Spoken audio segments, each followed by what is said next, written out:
Begini ya, jadi kalau mencari ilmu itu kan kalau dalam tradisi, sebenarnya itu nggak tradisi pesantren ya, tradisi Islam. Ada fardu ain, ada fardu kifayah. Kalau bicara tentang keterbatasan itu ya sebetulnya mesti ada keangkuhan. Misalnya hanya orang miskin kok ingin cari ilmu, misalnya mondok sampai Mekah atau sampai Amerika itu pasti terbatas. Jadi makanya kalau di ilmu tasawuf orang miskin itu tidak ada yang menjadikan miskin karena kamu tamak itu ingin. Jadi coba misalnya kita punya uang 1 juta per bulan mampu 1 juta, terus mondok yang 1 bulan 200.000 kan kita kaya karena mampunya 1 juta, mondok hanya 200.000. Tapi kalau punya uang 1 miliar, tapi ingin sesuatu yang nilainya 2 miliar maka agak kesampaian. Sehingga kalau dalam ilmu tasawuf itu yang menjadikan kamu miskin itu ya keinginan kamu. Ya yang menjadikan kamu miskin atau merasa terbatas itu ya keinginan kamu. Makanya pernah ada orang, saya berkali-kali cerita, pernah ada orang miskin, tidak cantik lagi soal saya, Gus saya ini doain supaya suami saya kaya. Terus saya bilang, sudah ada usah, kata saya. Kenapa? Nanti kalau suami kamu kaya, pertama yang dievaluasi rumah, ditata, kedua mobil ganti alat, ketiga kamu. Karena sudah kaya gini kok istrinya jelek. Terus akhirnya, udah Gus gak usah didoain kaya gitu. Karena pasti tadi lama-lama jadi target evaluasi. Setelah suami ini kayak yang dievaluasi pertama mungkin rumah, habis itu mobil, lama-lama apa coba? Nah makanya kalau dalam ilmu tasawuf itu keterbatasan itu tidak ada.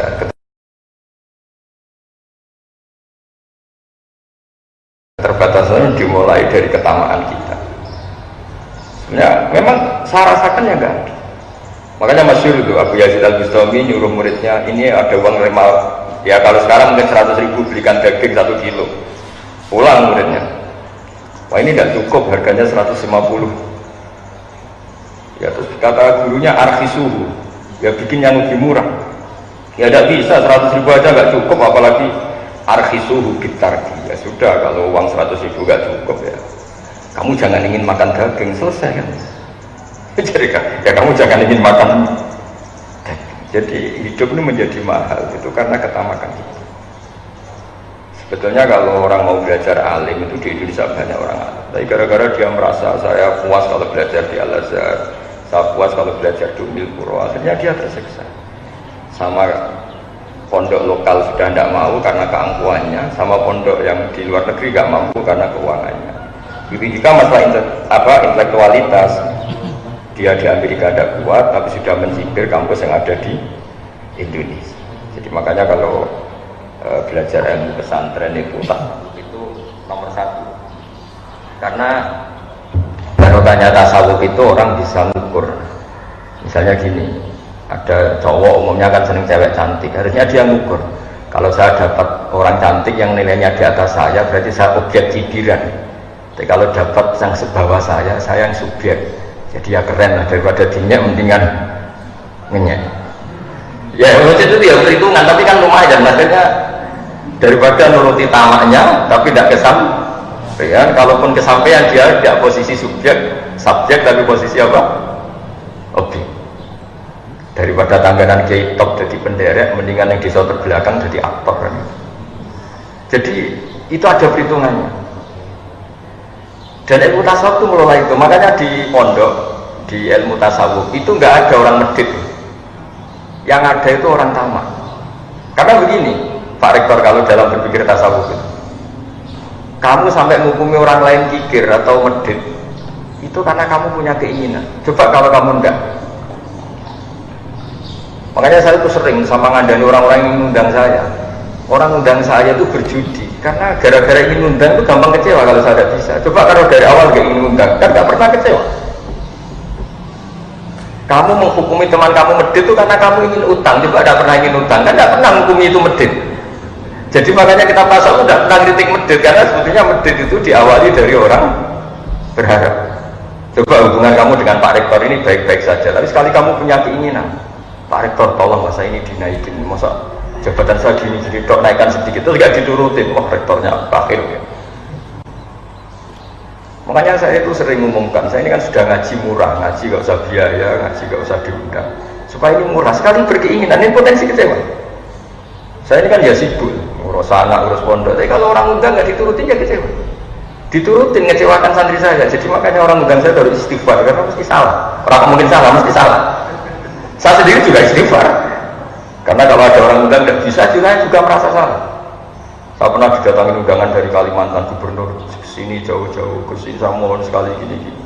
Ya, saya bilang ya juga mohon sekali jangan maklumi saya. Ya sama-sama nggak bisa. Karena itu orang ilmu tasawuf itu kecewa itu dimulai dari keinginan. Makanya ilmu tasawuf yang dikritik itu tamak. Coba kalau ada orang kamu bilang sombong, kenapa? Banyak orang melete di jalan, kamu udah bilang sombong.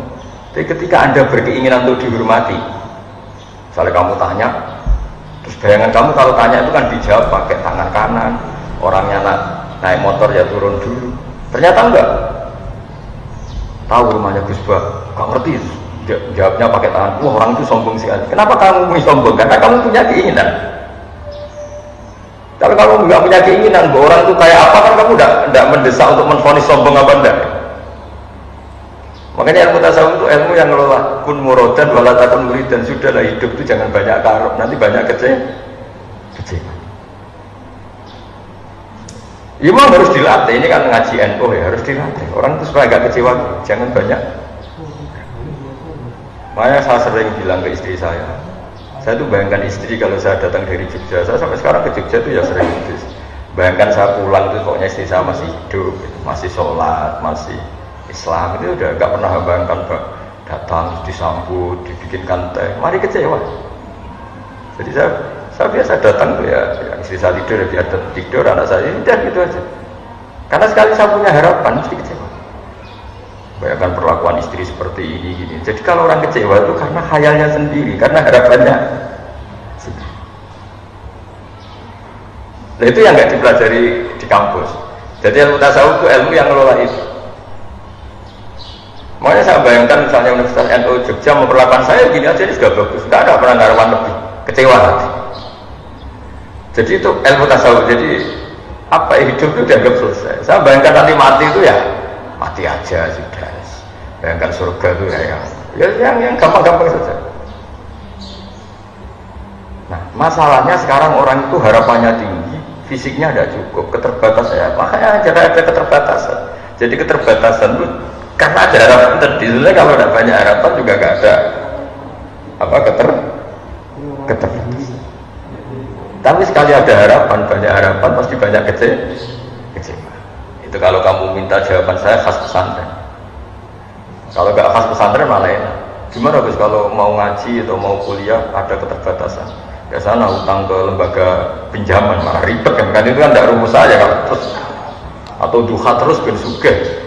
Malah agama tinggal sarana materi kan. Makanya saya jawab sarana tasawuf. Jadi keterbatasan itu, kecewa itu dimulai dari keinginan. Kamu sampai menghukumi orang lain sombong karena kamu ingin dihormati.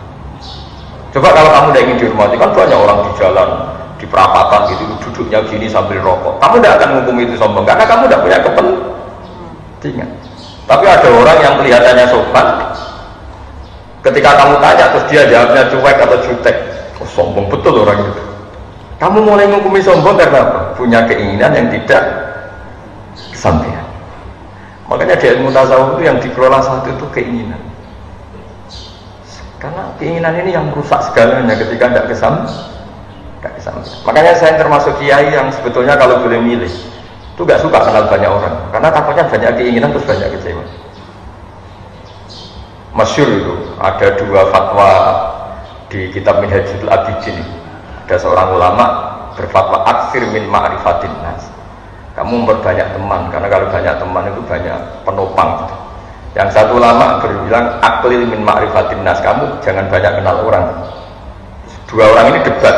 Tapi kalau tidak banyak kenal orang, tidak banyak relasi. Kalau tidak banyak relasi, kita kalau ingin apa-apa repot. Terus kata ulama yang satu, wahal tungkiru ilaman ta'rifu, bukankah kamu akan kecewa hanya dengan orang yang kamu kenal? Kamu kan tidak bisa kecewa sama orang yang tidak kamu kenal. Jadi pertemanan itu ya juga harus siap kecewa, karena kamu pernah putus cinta sama orang yang tidak pernah kamu pacarin, kan tidak pernah. Soalnya ada artis romantis, wah saya putus cinta dengan dia, kan tidak bisa seperti itu, kenal saja enggak. Dan kamu tidak dulu ketika yang cantik ini pacaran sama orang lain, tapi pacar kamu seriting elek, apa lanang dia senyum cemburu, gara-gara apa coba? Kenal dan berpengaruh.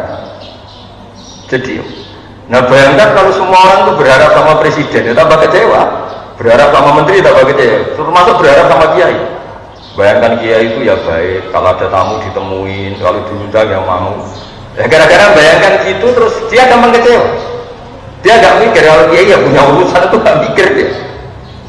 Dia pakai versinya sendiri. Ya sama seperti suami, bayangkan kalau dia datang istrinya bangun bikinkan teh. Padahal istrinya baru tidur 10 menit. Turun lagi 10 menit tangi mari sirah ngeluh ora dipikir. Kalau saya termasuk dia yang marah. Jadi normal. Saya tidak pernah bayangkan datang terus disambut istri. Saya bayangkan kalau dia baru tidur 10 menit saya buka untuk bikin teh kayak apa. Saya kalau tidur 10 menit itu ya bangun itu ngeluh nggak enak. Ya sudah bayangan saya saat datang istri saya masih hidup sudah bagus. Itu sudah bagus. Dengar kabar masih sholat ya bagus lagi. Dengar kabar masih sujud ya bagus. Karena nanti ini terindah dia, terindah status istri kita karena pernah sholat, pernah sujud. Apa nanti di akhirat ada pertanyaan, kenangan terindah saya sama istri itu dibikinkan teh? Tidak ada. Jadi orang itu berpikir yang waras, tidak usah neko-neko. Makanya Sayyidina Utsman ketika dikepung orang-orang Khawarij, itu ketika ada acara sholat itu beliau makmum orang yang ngepung beliau. Orang itu tidak ikhlas. Orang yang mau niat buruk kok beliau makmum. Jawabannya lucu Sayyidina Utsman. As-sholat ahsanu ma ya'malun nas. Fa idza ahsanan nas fa ahsin ma'ahu. Sholat itu perilaku manusia terbaik. Maka ketika mereka sedang baik kamu ikut saja. Coba kalau semua orang Islam itu kayak kita. Sholat itu perilaku terbaik seorang mukmin. Istri kita sholat, anak kita sholat, santri kita sholat. Ya itu saja ingat-ingat bahwa mereka punya perilaku terbaik dan itu alasan kita mau berteman dengan mereka. Tapi enggak, sholatnya sudah benar, wudunya sudah benar. Hanya karena istri gak bikin teh kita marah.